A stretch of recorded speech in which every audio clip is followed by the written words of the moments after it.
여러분 안녕하십니까? 이어서 강원 뉴스입니다. 어업과 농업의 소득세 납부가 불공평하다며 이를 개선해달라는 요구가 잇따르고 있는데요.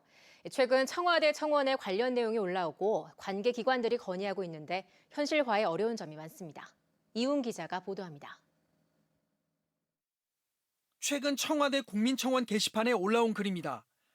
농업인은 연간 농업소득이 10억 원을 넘어야만 소득세를 내는데 어업인은 소득이 3천만 원만 넘으면 세금을 내기 때문에 불공평하다는 겁니다. 실제 농업과 어업의 납세 제도는 불균형을 이루고 있어 그동안 어업 소득세를 면제해달라는 소득세법 개정안이 국회에서 여러 차례 발의됐습니다.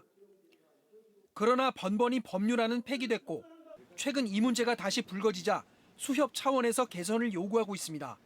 어촌 인구가 이제 고령화되면서 잘못하면 이제 어촌 사회가 붕괴될 수 있는 이제 그런 위험이 있거든요. 그런 차원에서 좀 이렇게 좀 농업하고 최소한 동일하지는 않더라도 근사한 정도의 어떤 그 정부적인 지원이 있어야 되지 않겠느냐. 하지만 세금 면제를 바라는 어민들의 요구가 관철될지는 미지수입니다. 농업소득세는 농업 경쟁력을 강화한다는 취지로 지난 2010년부터 전면 폐지했습니다. 대다수인 영세농으로부터 걷어들이는 세수보다 세금을 거두기 위한 행정 비용이 더 들어 효율성이 떨어진다는 게 이유입니다. 세금을 걷어봐야 지방 재정에 큰 도움이 되지 않는다는 겁니다.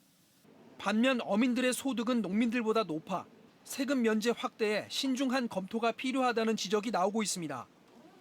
10여 년 전부터 억가소득이 농가소득을 앞질러 빠른 속도로 수준이 향상되고 있고 1,000만 원 가량의 격차가 나고 있습니다. 게다가 어업 수입에서 경영비를 뺀 순수익을 뜻하는 어업 소득이 평균 3천만 원을 넘지 않아 영세어민들이 비과세 혜택을 보고 있는 것도 설득을 어렵게 만들고 있습니다. 고소득자들이 좀 발생을 하고 있고 이런 걸 봤을 때 과연 이렇게 정책을 계속 피는 게 좋은 것인가라는 생각이 좀 들었고요. 이건 좀 현실적으로 정책적으로 반영되긴 좀 부족하지 않나라는 그런 생각이 듭니다. 일부 전문가들은 오히려 과세 기반 확대와 과세 형평성을 위해 농업에도 소득세를 다시 부과해야 한다고 주장하고 있습니다. MBC 뉴스 이용입니다. 한국현대미술의 거장인 박수근 화백의 작품을 직접 볼 수 있는 미술관이 양구에 있는데요. 이런 박수근 미술관 주변에 다양한 체험을 할 수 있는 어린이 미술관 등이 올해 말쯤 완공된다고 합니다. 백승호 기자가 보도합니다. 지난 2002년 문을 연 박수근 미술관입니다. 양구 출신의 국민 화가, 박수근 선생의 작품 등 모두 150여 점이 전시돼 있습니다. 해마다 4만 명이 넘는 관람객이 찾을 만큼 양구의 명소로 자리 잡았습니다. 이런 박수근 미술관이 2022년 개관 20주년을 앞두고 새롭게 변화됩니다. 먼저 각종 체험과 교육시설을 갖춘 어린이 미술관이 바로 옆에 들어섭니다. 제 뒤로 보이는 곳이 어린이 미술관 공사 현장입니다. 올해 연말이면 모든 공사가 마무리될 전망입니다. 지금까지는 미술관을 찾아 작품을 감상만 했다면 앞으로는 박수근을 주제로 한 다양한 체험까지 가능합니다. 애니메이션으로 만나는 박수근과 증강현실 체험, 눈높이에 맞는 미술교육 등을 할 수 있어 자녀와 함께 온 가족 단위 관람객들이 더 많아질 것으로 전망됩니다.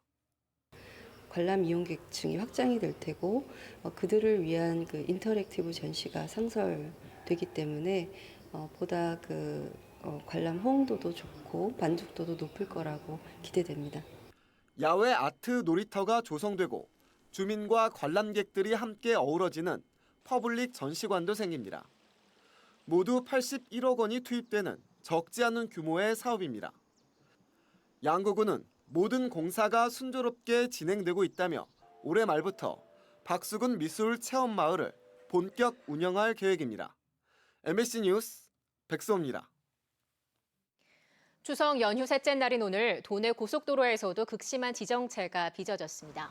영동 고속도로 서울 방향과 서울 양양 고속도로 서울 방향으로 귀경 차량들이 몰려 이른 시간부터 답답한 흐름을 보였고 중앙 고속도로도 춘천 방향으로 차들이 거북이 운행을 했습니다. 영동 고속도로 강릉 방향 면원과 평창 구간에서는 나들이 차량들로 정체가 이어졌습니다. 도로공사 강원본부는 연휴 첫날 36만 대, 둘째 날은 45만 대가 도내 고속도로를 이용했으며 오늘도 40만 대 이상의 교통량을 보일 것으로 전망했습니다.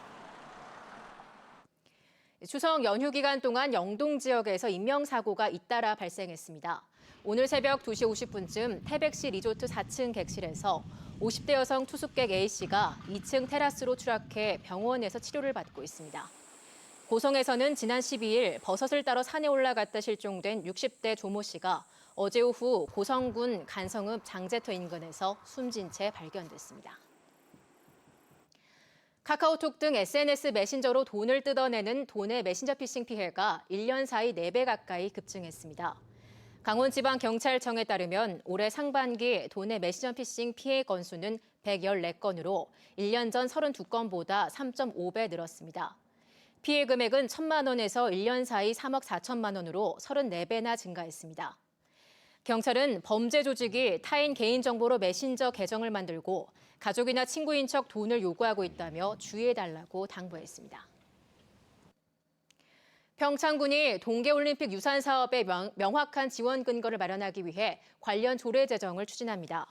이번 조례에는 유산계획 수립과 위원회 구성, 평화올림픽 정신, 올림픽 성과 계승 등의 내용이 포함될 전망입니다.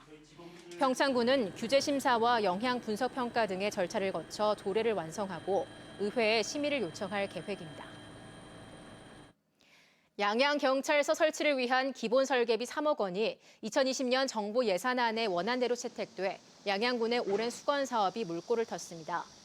연말 국회에서 예산안이 통과되면 내년부터 관련 예산 편성 절차가 진행돼 늦어도 2024년까지 양양경찰서가 신설되고 도내 18개 시군에 경찰서가 모두 운영될 전망입니다. 양양경찰서 신설 규모는 3급서 기준 100여 명 정도로 예상되고 신설 후보 지역은 양양읍 송암리 일대 15,000제곱미터입니다. 지역 주민들이 마을 현안을 스스로 해결하는 춘천 주민자치회가 본격화되고 있습니다. 춘천시에 따르면 8개 읍면동에서 주민자치위원회를 주민자치회로 전환하고 총회를 통해 마을 현안 순위 결정과 함께 현안 실현에 나서고 있습니다. 뉴스를 마칩니다. 고맙습니다.